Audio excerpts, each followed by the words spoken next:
if they were able to get downtown, there wasn't very much of the downtown that was still above water. You know, all the businesses were shut down, so some of them were able to get going again. Some were not. And it's still a long ways to go as far as financial recovery for our community. You have to have jobs, and only some jobs were replaced.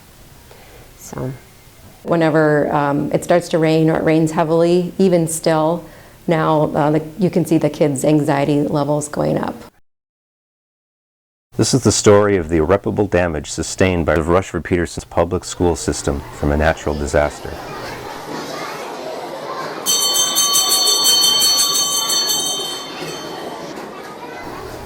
Part of the building has wood pilings, and all of the building is built on a foundation of sand.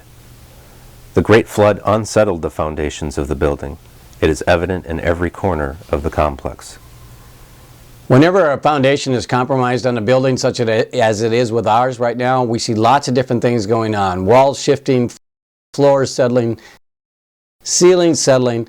The building is shifting and therefore causing these materials to crack and break away from the original surface. Luckily no one was here, but you can imagine what would have happened if this had hit someone. The secretary beyond me in the other office came running thinking I'd dropped something or fallen, but actually a large piece of plaster had fallen onto the ceiling and plaster dust covered my desk.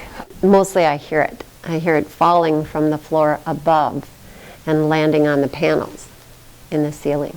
Well, and I go back to my storage rooms that I have, and there's a wall that if you touch the bricks, it just crumbles right in front of your eyes. You can keep on touching and it'll keep on crumbling. And the raw sewage level left a mark here on our doors. There's continuing problems with mold and odors. I know staff people are affected by the mold.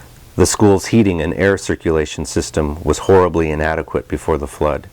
And even though the building was exhaustively cleaned, the thought of children breathing air from the porous recesses of that basement without adequate ventilation is an ongoing concern.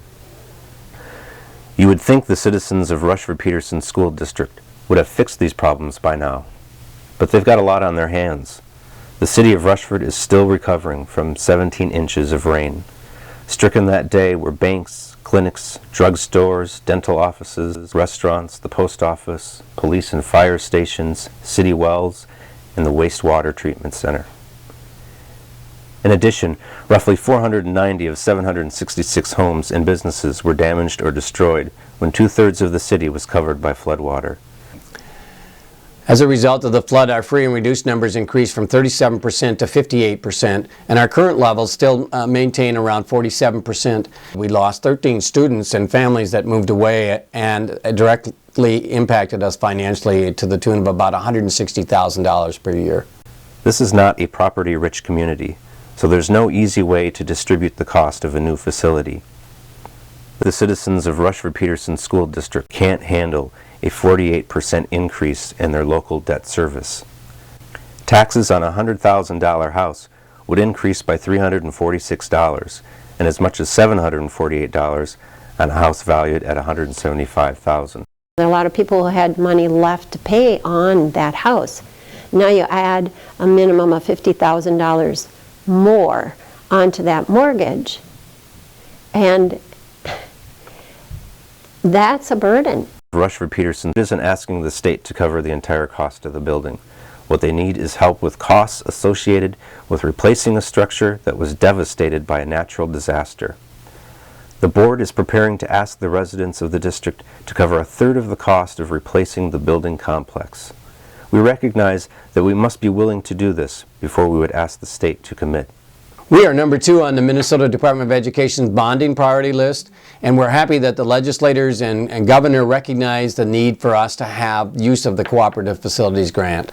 Our goal with our new school initiative is to provide economic stability to our region, as well as to provide a bright future for our families, our children, and our staff members here, as well as all the communities involved in the Rushford Peterson School District.